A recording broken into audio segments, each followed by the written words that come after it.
Hello and welcome to Our Stories and Ourselves, a podcast about how our minds make stories and stories make us. My name is Kirsty, and in this show, I talk about the stories we tell ourselves about the world, the stories we tell ourselves about history, about how the way we think shapes these stories and shapes us. Today, I have not one, but three guests. I've brought the whole of Failure to Launch on the show to talk about moon stories. So I'll ask you to introduce yourselves so people can recognize your voices. Hi there. I'm Quinn. I'm one of the hosts of Failure to Launch. Yeah, thank you for having us. You're very welcome. Hello, I'm the conspiratorial Chris, one of the co-hosts of Failure to Launch. I understand. Don't be locked in by what I did. After being introduced as a host of Failure to Launch, I, like an idiot, just went, "Hello, hi, I am a host of Failure to Launch." We don't need to.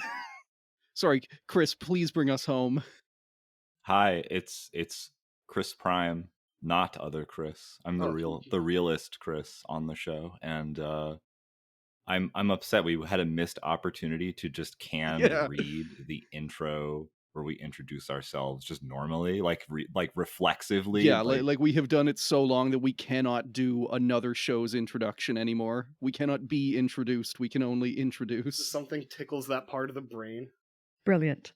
Well, as I think's been mentioned, you guys have a podcast. Do you want to plug it briefly up top? I think so, yes. I do think we have a podcast. That's correct. It's in there somewhere. It's in the ether. Yeah, we normally sit down, sometimes just the three of us. We have guests on fairly often to talk about the history of space exploration and specifically the failures and like problems through which the industry and scientists and engineers have learned and improved it. Because, you know, like any field, any kind of engineering field, scientific, whatever, everyone learns the hard way. And space is no different. Yeah, and that's kind of tangentially related to what I wanted to talk about today. I haven't given you much context. I did briefly mention moon conspiracy theories. And I know you've recently watched Astronauts Gone Wild. While we will get into that, I don't want to just duplicate your episode or, re-traumatize you. So we won't spend too much time on that. Unfortunately. We all appreciate it. Before we get to the moon landings, I want to tell you a story. You may be familiar with the story, or it may be new to you. Back in 1833, astronomer John Herschel, son of William Herschel, for whom the Herschel Space Observatory was named, travelled to the Cape of Good Hope in what is now South Africa. He went to survey the astronomical features visible from the southern hemisphere. He set up a telescope and got to work. So John Herschel was a big deal at the time. In fact, there are theories that part of the reason he went was just to get away from some of the attention and demands on his time. So it makes sense that the press and the public were really interested in what he would be reporting when he started publishing his findings from his trip to South Africa. So this led to there being a lot of interest when 2 years later, the New York Sun newspaper published some astonishing details of what he had found. So do you know what they were? I don't. I am actually not familiar with this story. Okay, so the amazing headline was that there were creatures living on the moon.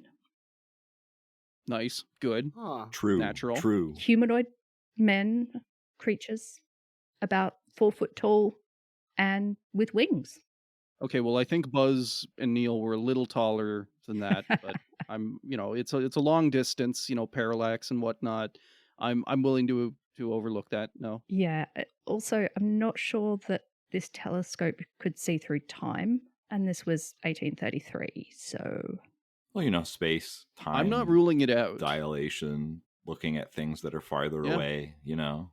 I apologize. We are just taking this opportunity to be like, I think we all misinterpreted this, the call for this podcast. And was like, oh yeah, we're just going to be moon conspiracy theorists for this episode. I mean, What do you mean?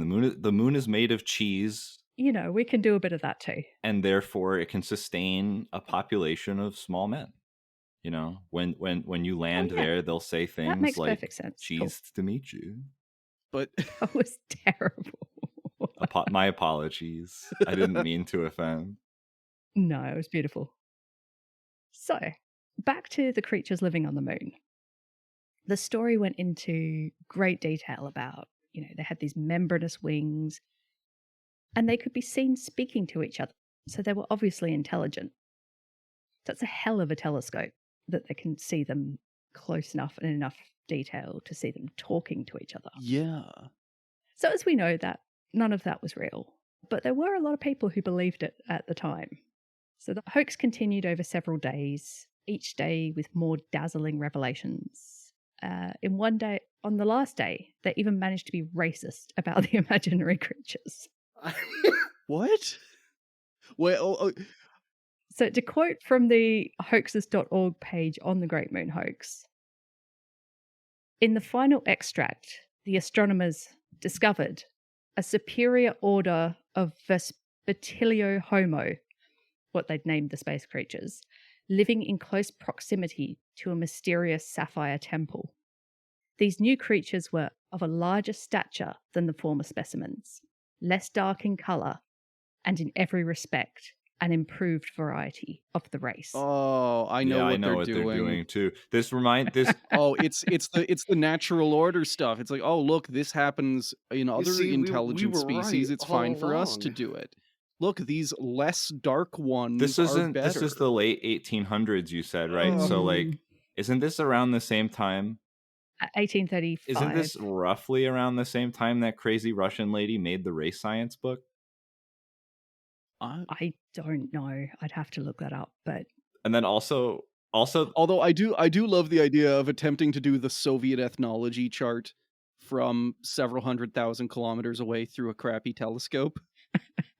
or but it's not a crappy telescope. It's the best telescope.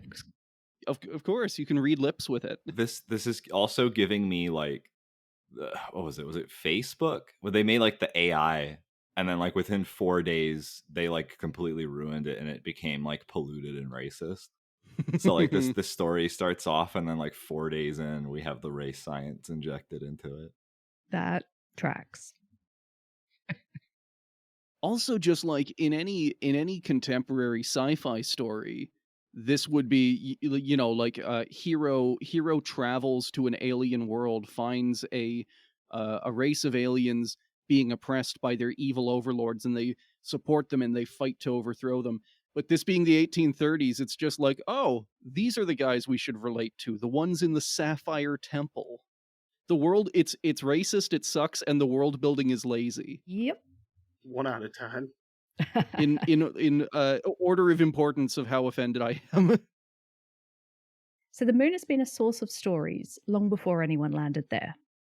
This particular story was popularized as it was in the early days of the penny tabloid press, and papers were competing to dominate the new market. The Great Moon Hoax was one of the first mass media events. So I think it's kind of similar to how moon landing conspiracies have grown on and been perpetuated by the internet. There's this massive new media thing that can just grow and perpetuate stories. Yeah, I do find it interesting, though, in that this one seems to have grown out of nothing. Like where internet conspiracies, or just kind of conspiracies, specifically like moon hoax stuff, you start off with a central event of, here is the moon landings. And then someone asks the question of like, what if that didn't happen? And then you build off of it and it kind of mutates through the years. Whereas this one is interesting because it's a guy just kind of puts a report out and then people go nuts with it. Don't you see, Quinn? The media doesn't want you to know about the sapphire blue crystallians on the moon. It's still There was at least the interest in what John Herschel was seeing through his telescope. There was at least a little fragment of truth there that the story got built around. Right. But there's also a few other elements to it. So I think you've covered a few episodes now on the balloonomania. So some of that stuff was going on at the same time. Yeah. And a few months before this article came out, there was another one that didn't go viral. So Edgar Allan Poe Oh had God. written what This one. he claimed to be a factual account of a balloon trip to the moon. Yep. And it just didn't get the same reception. You familiar with that one? Yeah, you know, that's just the nature of how it works. That's the attention economy. You make something cool, you do some like a cool bombastic story about traveling to the moon in a balloon, and no one reads it. Maybe it was just a bad day. Maybe something was more important on the first page. Yeah. That's why Edgar Allan Poe had that grind set. He wrote millions of poems you never heard. So he did claim that this story of the telescope was actually plagiarism of his story. But, it was published in a much smaller paper, maybe just that bit too fantastical. Seeing the moon through telescopes just... World building wise, I wonder why not link them, because you could say you watched, like how many millions of people watched the moon landings in 1969. Imagine if this other guy viewed the first human moon landing of Edgar Allan Poe, and like reported back on it. Oh, I love it. That would have been much better. And then it was, like this is what Edgar Allan Poe did on the moon that he doesn't want you to know. I'm left to think about how it's like Grifter A and Grifter B, but Grifter B is obscure and is mad at Grifter A for stealing his quote unquote grift. And then it's like, you could just collaborate. You could be like, I watched him go up there. I watched him go up there. More you know what I mean? Like, successful. who's going to fact check them? Like, they're writing in a newspaper. There's people who already wants to consume this and believe it. Therefore, like... Yeah, it's suddenly twice as believable. The same kind of holds true, I feel, with moon conspiracy or a lot of modern conspiracy stuff, where instead of cooperating and trying to like build out their message together, every conspiracy theorist just gets mad at every other one and is convinced that they are a psyop. There is only one true conspiracy theorist, and everybody else is a CIA plant. Yeah, I mean, I think part of that is so many of the conspiracies kind of contradict each other. I was looking through the book / website you've mentioned a few times, Moon Hoax Debunked. Oh yeah, Paolo Atavissimo? Yeah, that's the one. And reading through it, and there's just, okay, but that contradicts that. So if you're saying that one, you can't say that one because... But yeah, I think you're giving them more scope for logic than they have. Yeah. So Edgar Allan Poe, meanwhile, didn't give up his attempt to write hoax news articles. And a while later, he wrote one about a transatlantic crossing by balloon. That one didn't go down so well. And when he tried to actually work as a journalist, no one wanted anything to do with it. So I don't know, maybe they had higher standards back then. Oh God, like if the New York Times just hired the balloon boy after. Oh my God. We like your ability. We like your storytelling ability, kid. His family are immediately onboarded. Have you listened to the American Hysteria episode about that? I have not. I have to give that a listen. That's a good one. Anyway, so let's move closer to the present. Quick quiz. Who was Alan Shepard? I want to see how educated my co-hosts are.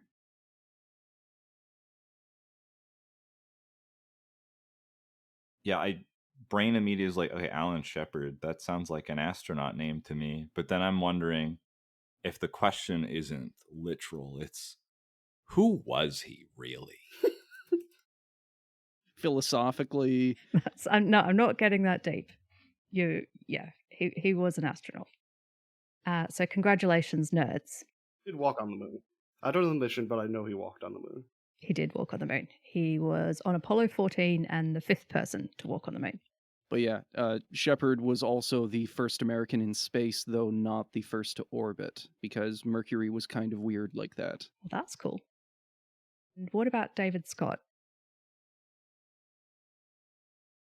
I want to say that contextually you're giving me another astronaut, but Well, he's an astronaut.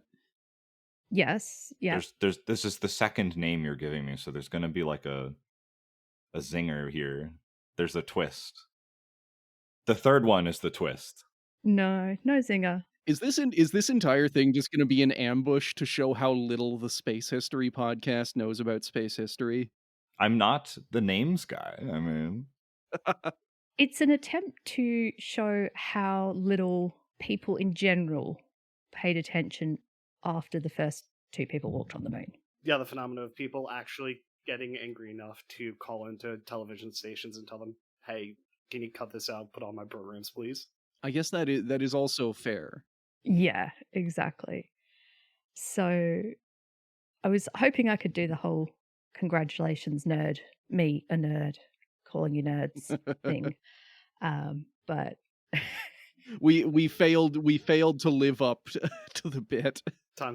It's time to walk the podcast plank. Yeah. We are exclusively going to talk about Apollo 11 from now on. We are only going to stick to the most famous. Gonna have our ranks ripped off our uniforms. I mean, you did better than my friends. So I surveyed some of them and none of them knew immediately. One eventually went, are these space people? And none of us knew how many Apollo missions there were without looking it up. I'm now just imagining the answer to like, yeah, they are the space people. They're the 1800s moon people. We went there. We actually brought, like, David Scott is not of this earth. We brought him home. They wrote us letters, like in plain English, like the superior language. They know us. They are like us. The entity that was David Scott knocked out the real David Scott during Apollo 15 and assumed his place. I love it. It's great. He was on Apollo 16, not 15. Fuck. Those numbers are close. Yeah, that's... Yeah, I got the Apollo part right. You did. Heart points. But yeah, I think this is a great example of why, when conspiracists go, why haven't we been back? It's because we stopped caring. We hit the threshold of we've landed on the moon enough. And I mean, it was incredibly expensive, as they point out. And I think you mentioned in one of your episodes, Quinn, that a lot of money got diverted to the Vietnam War. Yes, that was a big, like, even by the time Apollo 11 landed, the whole program was operating on a lot of inertia. Like, it had already had its budget cut by more than half.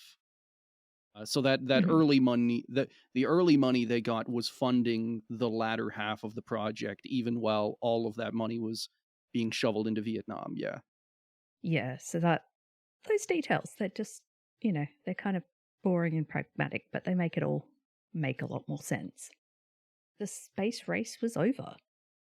So that story was done.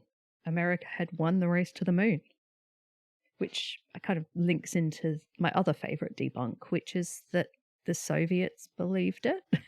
Yeah. Or you mean that they believed the moon landing, that they all knew the moon landing had happened and accepted that it happened? They do have a way around that. They argue that the Americans bribed the Soviets with a lot of grain. Because if there's one thing the Soviets were lacking, at least in the 60s, is grain. But I guess that's the other thing of why conspiracies or conspiracists manage to always... There's always something else. They're like flooding there. But what about? But what about? But what about? And crucially, like in real history or science, people are more than happy to tell you, we don't know. But you will never find a conspiracy theory say like, hey, we just don't know. We got to figure this out. Like, they have every single answer. It's just that those answers are very stupid. So very stupid. I didn't want to labor this too much because, you've reviewed 2 pseudo documentaries about the moon landings, and I don't want to bring back too much of that trauma for you.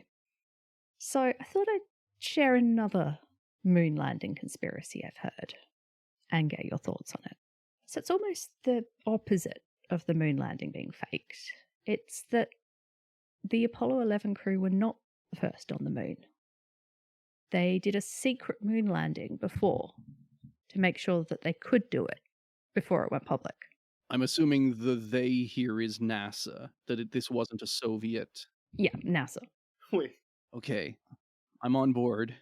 If there's one thing that my organization with its dwindling public budget can do, is to do the most expensive thing that said organization has ever accomplished and then do it twice. you obviously need to have the dress rehearsal.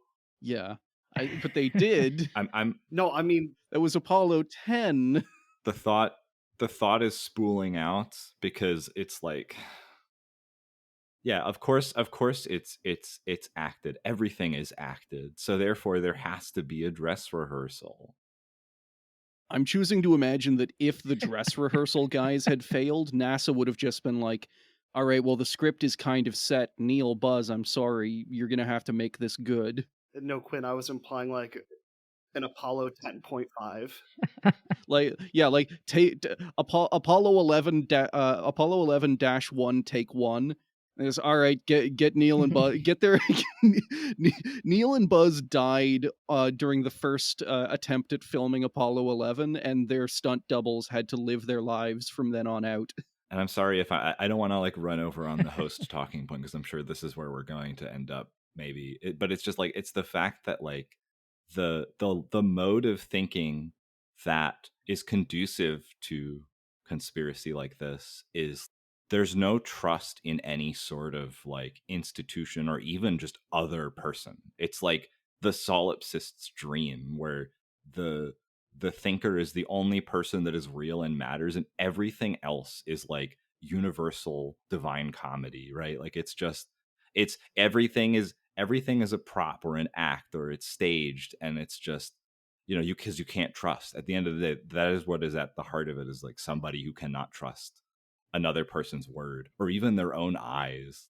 Wikipedia telling you that you're wrong. Yeah, Wikipedia telling you you're wrong. Like other scientists telling you that you're spreading misinformation. Your nephew at Thanksgiving telling you that you're a freak. They are all in on this conspiracy. And therefore, like, it's easier to accept that there is just this grand stage like act that's occurring, rather than accepting like, oh well, Franz Ferdinand's assassination was just a byproduct of the world and its various interactions, and like it's not all like, it was the most effective act of war from the moon people. Yes, exactly. A small rail gun. Like it's fired perfectly, set off a war that completely distracted humanity at a critical moment. Why did it distract us? We don't know. What did they do in that time?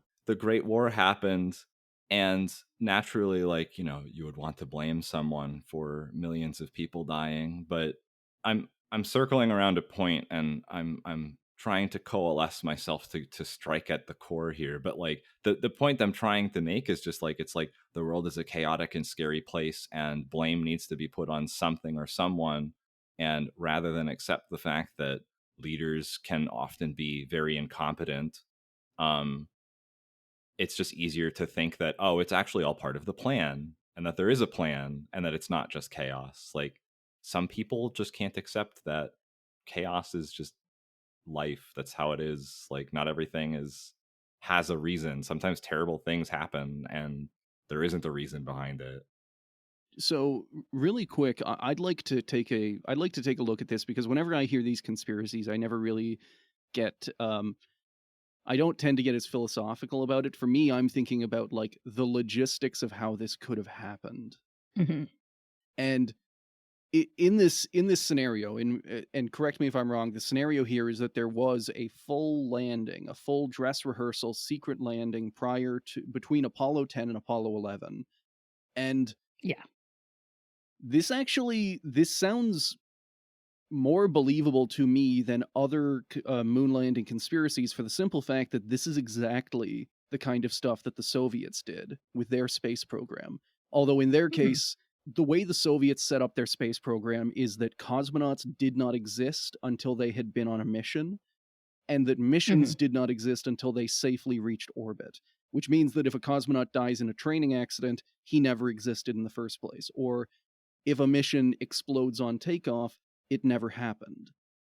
Yeah. And with something as critical as a moon landing, I could easily see the Soviets attempting to kind of carry that forward, either until the spacecraft was in low Earth orbit or until it was safely on the moon.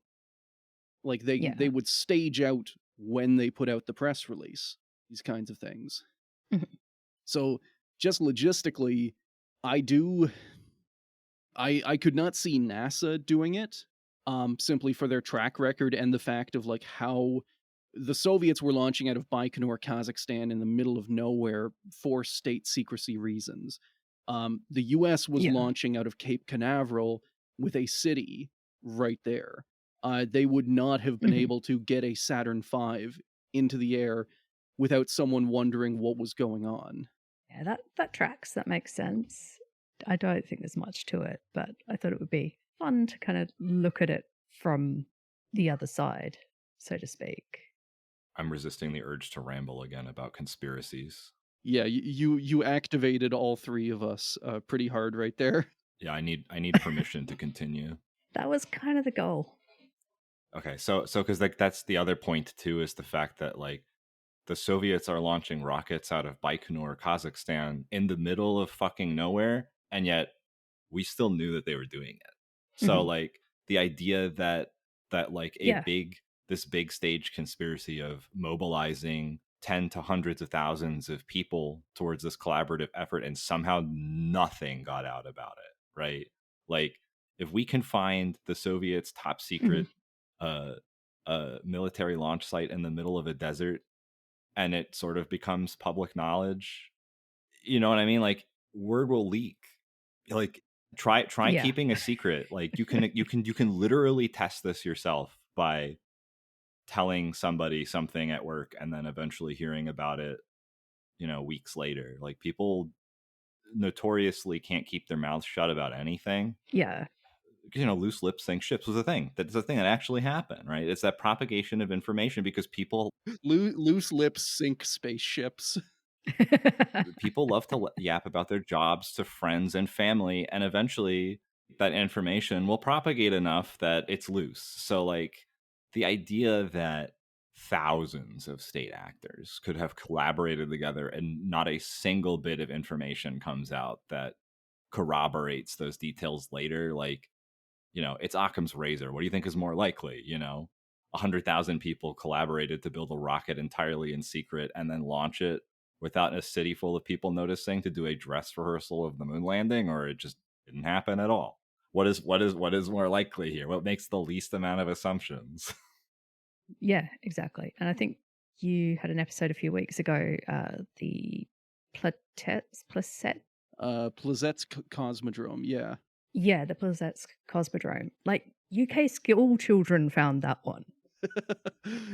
Yeah, that was a fun story. It's a great story. Oh, absolutely. And like, and just kind of tracking how trying to hide anything in space is significantly more difficult, because once you're in space, once you're in orbit, you're incredibly easy to track. And like orbits are generally fairly regular, they're hard to move. It's a losing battle trying to hide something once it's in space. Yeah. Quinn, I had another thought. You don't have to say it to me. Well, I need permission in all things. That's what I mean. I am not the one to give permission. Well, I go to you for permission, and then you go to to your boss for permission. You know, it's I'm not your boss. No, it's Kirsty, one of my co-hosts would like permission to speak, if that is okay. Please go ahead.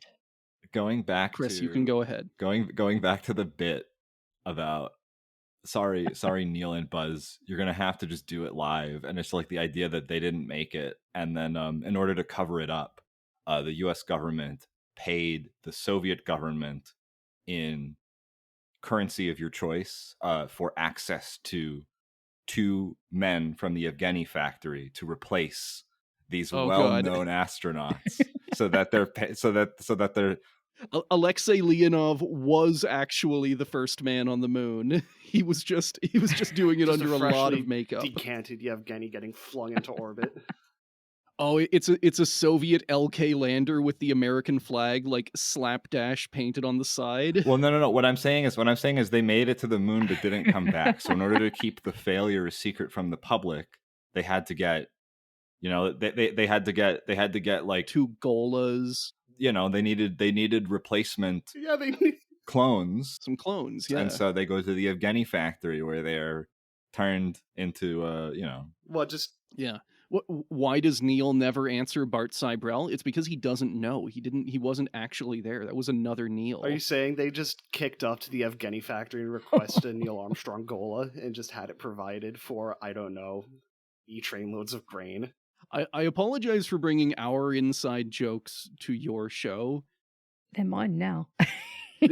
Honestly, I do think, to get kind of meta with it, I do think that this is part of the fun or part of the appeal of conspiracy theories, which is that us, people who hate conspiracy theories with a passion and spend a good chunk of our show trashing them and trying to debunk them, it is a lot of fun. It is a lot of fun to spin out stupid conspiracy theories with your friends. It's a very yes and kind of activity. Yeah, I mean, the ice wall is my guilty pleasure because the idea of there being more continents out there. I think that is part of it. Stuff on them, that's fun. That's fantasy world building, like who can resist that truly? Fuck, if only D&D had existed a couple of decades sooner, like all conspiracy theories could have just been wiped out. Yeah, I think Robert Evans says that from time to time. Like, if we could have just got all these guys into D&D or Warhammer or something. Also just because, conspiracy theories I think are badly written, especially I get, maybe that's part of it. Maybe they have to be simple. Maybe it's like kind of email scams where they don't want to be complex. They want to aim for the kind of person that accepts the stupid explanation. But see, that makes sense. Yeah. Cause I don't know, and I'm obviously no expert on this, but it's basically the idea that, and I'm sure I've heard it. It's been telephoned through various podcasts from me to now this show of basically internet scammers do not want to get too complicated with their stories because for them it's time equals money. If they spend a lot of time, like they want someone who will accept the dumbest possible story right off the bat and remained convinced the whole time. They don't want to work to convince you because if they get halfway through the scam and then you realize, that's wasted time. So I don't know, maybe like whether consciously or not, maybe there is a similar kind of attitude with conspiracy theories of don't write a novel because then you're asking people to buy in. You're asking a lot of people and they kind of just want a quick, simple answer. What you're saying is I should write a novel so that way when a scam caller calls me, I can waste as much time as possible. I love it. Yeah. So Paolo Aravissimo, maybe just write a pamphlet instead of a huge book. Completely trashes every single moon landing conspiracy theory. You ever thought of that? How about you jot that down? Oh, that's mean. All respect for Mr. Aravissimo. Yeah, it's a great resource. And I kind of wish I'd found it earlier in researching this because I have like 20 different links to different debunking. Oh yeah, like web pages, and it's nice to have it as one resource that kind of compiles everything and does cite a bunch of those other sources and experts. And I mean, I do think there are some things in the environment around the moon landings that did contribute to why these conspiracies sort of grew up around it. And I think I can't pronounce his last name, but Paolo. I'm sure we'll be friends. So Paolo does a great job of covering some of them in the book. It is honestly interesting how they've like evolved over time. Sorry to kind of Yeah. grab the reins there, but just like Mhm. initially it was a lot of civil rights groups. Not necessarily saying that it didn't Mm. happen, but there was a lot of opposition to the Apollo program because there's a very very good kind of poem slash song, Whitey on the Moon, Yeah. just going over like all of the problems, all like the day-to-day problems, not just of African Americans, but just of like general Americans altogether. But it's okay because Whitey's on the moon. Yeah. Yeah, I think that's a really good point. And then evolve like I don't know if moon landing conspiracies really have a home nowadays on the internet. I know that Bart Sibrel has somewhat made himself relevant by doing the kind of like right-wing podcast circuit, but like there definitely has been periods where moon landing hoaxes were part of a wider conspiracy umbrella. And I don't know if those necessary like the modern ones would be like conspiracy umbrellas that try and like tie everything together into one nice cohesive message is the deep state, the globalists.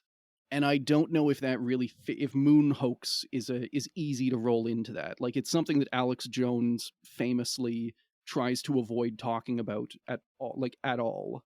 All right. I didn't realize that. Yeah, Quinn, that was like my favorite point that you mentioned from that episode was like the like two-faced quality of like calling yourself a rabid patriot and then in the same breath like belittling your nation's greatest achievement. Like Nuh-uh. Yeah. Well, and for fear of going off on another quick tangent, but basically, I think Paolo Adavissimo's book lays out that there are different kinds of moon landing conspiracy. There's the idea of like Yeah. we never went. There's a fair number of proponents who say that only Apollo 11 was fake, and the only reason it was fake was to rush to beat the Soviets and kind of like head them off at the pass, and then Apollo 14 and onward were real. Sounds like the theory of someone who just really has it out for Armstrong. Yeah.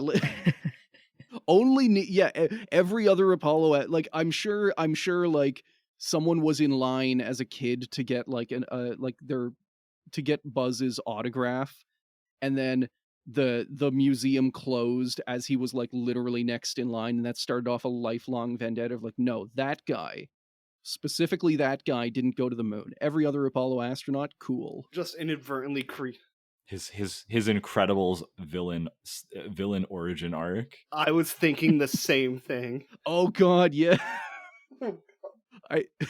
I'm but now I'm just imagining Bart Cybrella's syndrome. Sybil with the hair. The start of his villain arc. Oh, that is absolutely Oh no. Yeah. vile. He just wanted to help. He has to have the hair though. All right, someone will have to Photoshop that. If I find some time. So the other thing was a factor was, as I think, Quinn, you've said on an episode, but I didn't write down which one, conspiracies thrive in secrecy. There was a fair bit of secrecy around the various space programs of the various nations. And even when they weren't being secretive, they were maybe not managing their comms as well as possible. I mean, NASA did show how badly they handled the media during Apollo 1. If you want to talk about fumbling, that good job there. They did it. Yeah, and it does kind of show how like it doesn't have to be malicious. Like crisis communications, I'm definitely no expert in it. I did some reading for some of those topics, and it is so difficult to get it right that I almost can't judge people for getting it wrong all that much, because like it's all about the sweet spots, and it's not just if you put out a message about a crisis too quickly, it's suspicious. If you put it out too late, it's suspicious. So it's very difficult to get it like perfectly right, but then well, kind of like you said, at the same time there are examples where people just get it so egregiously wrong. Like I think Apollo 1, they waited several hours to notify anyone, including the families, that like, hey, there's been an emergency and there's casualties. And yeah, like whenever I only really know this as insofar as space programs, but whenever you try and cover something up and it comes out, people are going to ask why you were covering it up. And until until a government or an officiating body gives an official answer, that is basically wet concrete for conspiracy theorists to just write their own stories. Yeah. It's lost cosmonaut. The Soviets would never confirm or always tried to cover up cosmonaut deaths, which means that any suspicious story, any suspicious rocket could be carrying a cosmonaut's corpse, you know? God. Yeah. I mean, I guess how badly they handled Apollo 1 also tells me how incredibly difficult it would be for NASA to cover something up. Oh yeah, yeah. Like Apollo 1 disproves any like that the Apollo moon landings were faked. Like just the like they did. Whenever they had something that they attempted to cover up, they leaked like a sieve. So the idea of them attempting to successfully covering up something infinitely more complicated. The Apollo 1 fire happened during a dress rehearsal in an unfueled rocket with maybe like 20 guys on hand. An actual launch would be tens of thousands and millions more watching, and just, yeah, significantly harder to cover up. Yeah, I think that's a key thing here. And like thinking about it too, because like imagine the people who would come, that would, you know, rumor mills would come and see Top Secret launch anyway, like you know, illegally, because you know people are like worms; they'll find their way into places that you didn't expect to ever find them, and so like somebody would have witnessed it. Oh god, the family photo of me in like 1968, like me and my family with a Saturn V launch in the background, except all of us have had like black bars put over our eyes because that was the secret launch no one was supposed to know about. But we still needed to get the memento anyways. So yeah, like sitting down at my little, like putting down my picnic blanket and then getting black bagged by the CIA immediately after I watch Apollo 11-1 explode on the launch pad. I love the like black eye line thing because that's like, you know, it helps give you plausible deniability, is to say, no, that wasn't actually me. But I mean, you know, people could probably tell me from like my cheekbones or chin or something, like the way my smile looks. Oh yeah. Yeah. Then again, I feel like we've all had COVID work experiences, or at least people who have worked in the office of like, I started my job like 6 months into COVID and I was working in the office. And then once it was all done, like fully a year in, I was just like, oh, you look very different than how I expected you to look. You know, like my brain filled out a completely different bottom half of your head. Oh yeah, the at a previous job that was absolutely the case, because we also at our desks had to have ear pro and eye pro on at all times, so just you couldn't see anything. Yeah, so it's just stormtroopers taking off their helmets and they're like, oh, okay, that's what you look like. Also, the mental image of just you're sitting down for the launch and your obligatory CIA just snatch team is sitting behind you, just having a great time. they are also they are at a near identical picnic blanket. And then the rocket explodes. You just hear the muffled "oh shit!" The bag goes over your head. Don't worry, I got this. Puts picnic basket over my own head. Taking your own bag to your own abduction. All right, boys, where are we going? Oh yeah, everyone's just got it ready to go. But I mean, that's a good point, because like, how many people still go and watch the SpaceX explosions? Sorry, I mean launches. Synonymous. I'm now imagining, yeah, like if the idea of launching anything secretly, just with like how many satellites are going around. I had a couple of notes I prepped. It doesn't relate immediately to what we were talking about, but the fact that the Soviets knew how common spying was back then. I did have this prepped for this episode, which is the fact that in 1959, so 2 years after the first satellites are launched, nearly half of all of the satellites that are launched are CIA spy satellites, just to give you an idea of like how quickly spying becomes a thing. like two years after Sputnik. That's so many spy satellites. Yeah, 2 years after Sputnik, there are about 15 CIA Corona spy satellites in orbit. It becomes a thing really quickly. Just odds are you have a keyhole satellite staring at you if you are at a Russian pad. Oh yeah. I'm really hoping that someone at the CIA like read that 1833 newspaper report and was just like, even just as a sanity check, turned one of those satellites around and pointed it at the moon. It's like, sir, I understand what you're saying. Please, like what's my source, sir? It's right here. Oh, that would be beautiful. Do you know that, like, listen, sir, do you know what happened to Edgar Allan Poe when he went up there? Neither do I. We need to check. Edgar Allan Poe, but he's wrecked on the moon, and it's just like another Amelia Earhart. He's stranded.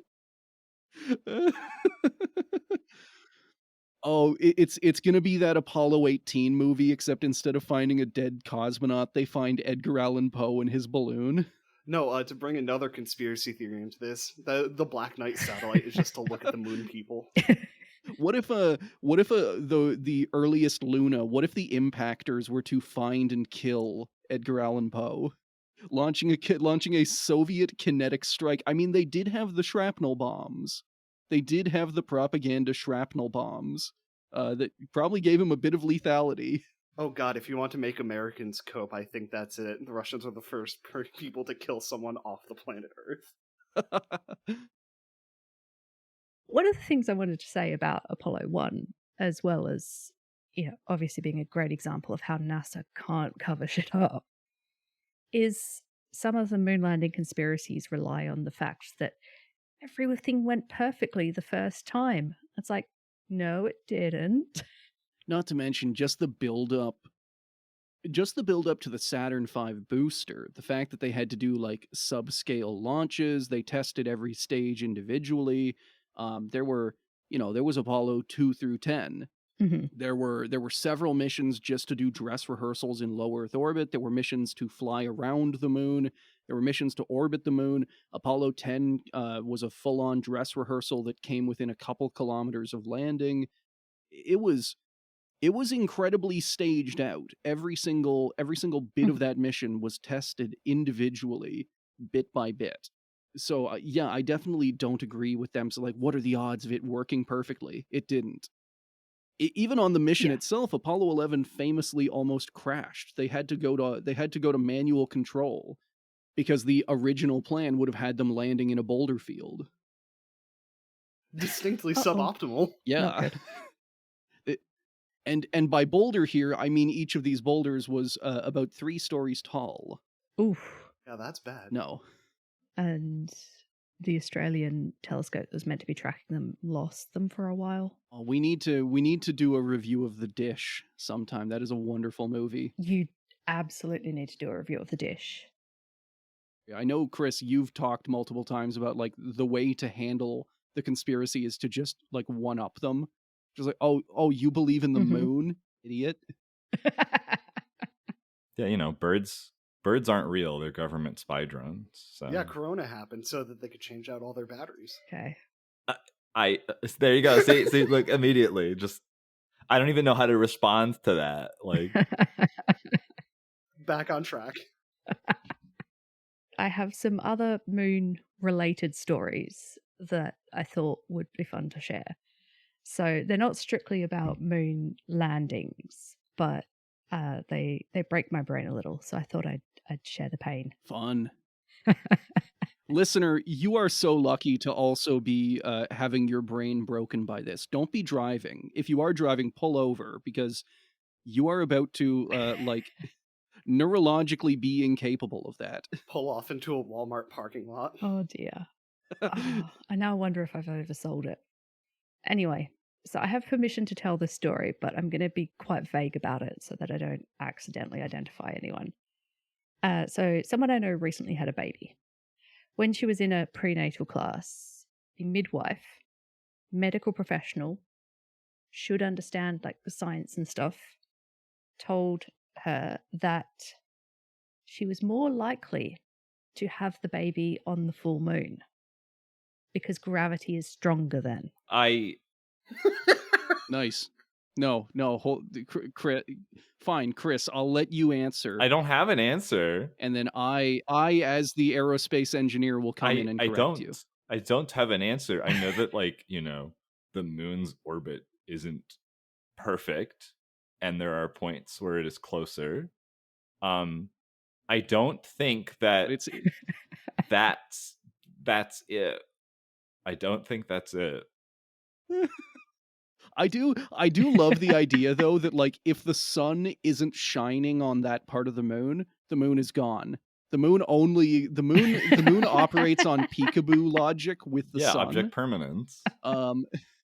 Yeah. The moon, yeah, like a crescent moon, if you fly out to it, is literally a crescent. You believe that we have a moon, idiot? We have a quantum moon. You have to look at it. If you look away, it disappears. Yeah. So on the other hand, like, you could somewhat make that argument in the pure sense of, like, if it was a day by day thing, like, you're more likely somehow. Also, this would involve, like, most people have a baby lying on their back. This would involve pointing vertically with your head down in order to have the gravity, at which point Earth's gravity is really fighting you more. Like, if you're lying on your back, gravity is pulling down through your center of mass and the moon is pulling up, so theoretically anything parallel to the plane of the Earth is not necessarily being affected by that gravity, or it's at least being canceled out. I want my child being born fighting the moon. So no, myth is only plausible, I'm saying. But yeah, like, theoretically you could do that with a day by day, like, you're more like it would help at night in the same way that tides work. But I can say this, I was born at someone midnight. else tried to make some argument about capillary action and grapes and things, but yeah, this is apparently something that people believe about the moon.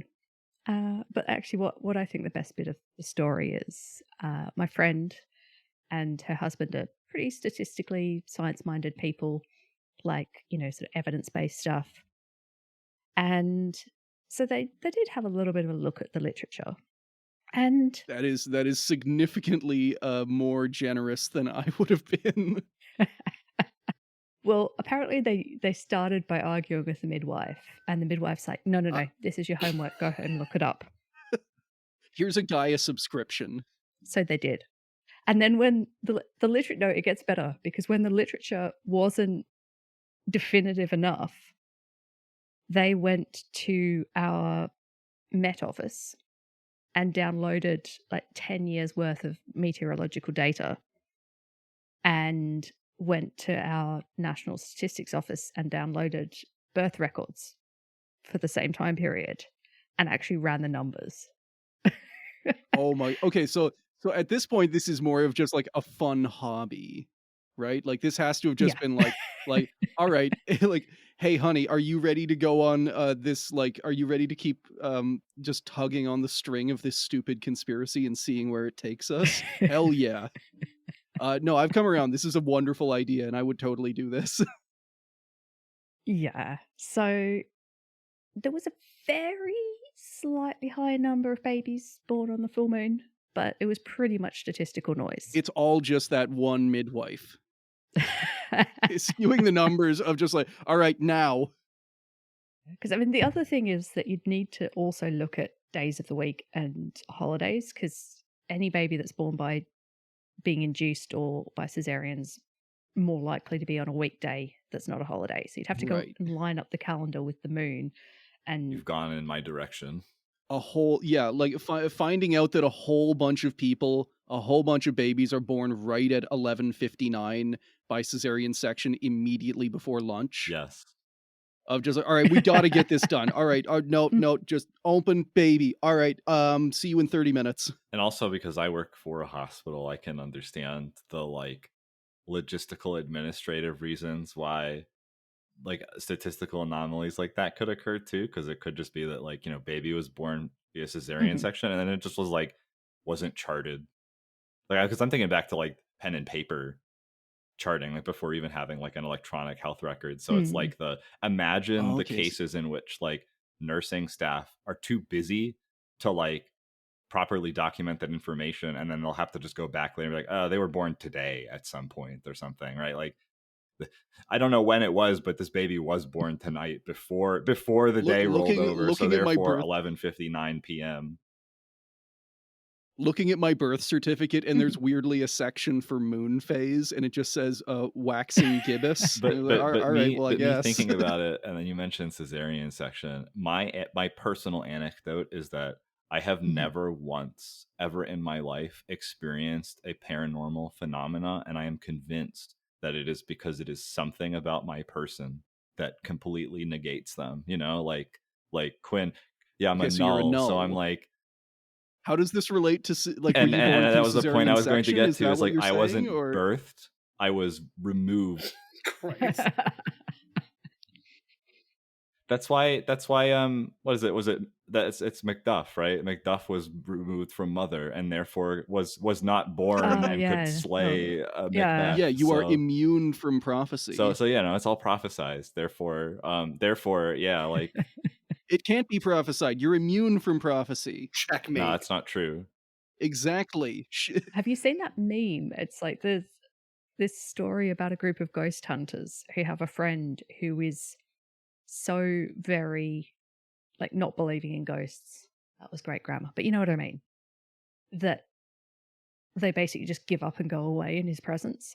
Anytime the ghost hunter's like in a dangerous situation or something, their friend's out in the car and they call him in and he comes in and the ghosts Yeah, just disappear because he's got this the ghost is like anti-ghost. Yeah, my concept has vibe. always just been that my vibes are so rancid that I will like atomize spirits. You know what I mean? Like they just they cease to be. They go away forever. Like they are like what defragmented you from just reality because my aura is so I bad. will put this spirit to rest. Brackets hell. are you saying that you simply rock up to the party and the ghosts go, well, I- this jackass is here, I'm out. Peace. So having taken the crux of this show of looking at how stories shape humans and humans shape stories, we have somehow landed on the idea that anyone born via C-section has the ability to negate any kind of magical or supernatural effects. They have an aura of reality about them. Yeah, sounds kind of like the theme of the show. All right, Well done, us. as long as we're within the error bars here. I mean, it's taking things that happened and creating a story with them, so it's there. Yeah, so if you want me to like get rid of ghost orbs in your house or something, just let me come over and It's classic orb. you'll never Yeah. you'll never experience something strange again in your life. But this has been great fun. We'll have to do it again. Oh, absolutely. Yeah, so thank you very much. Please do check out Failure to Launch if you haven't already. And obviously, Paolo Attivissimo's Moon Hoax Debunked. I'll have the links in the show notes. Thanks again to Quinn, Chris, and Chris. I have a whole website with my sources because I go down rabbit holes and end up with too many links to fit in the episode notes. So that's ourstoriesandourselves.com.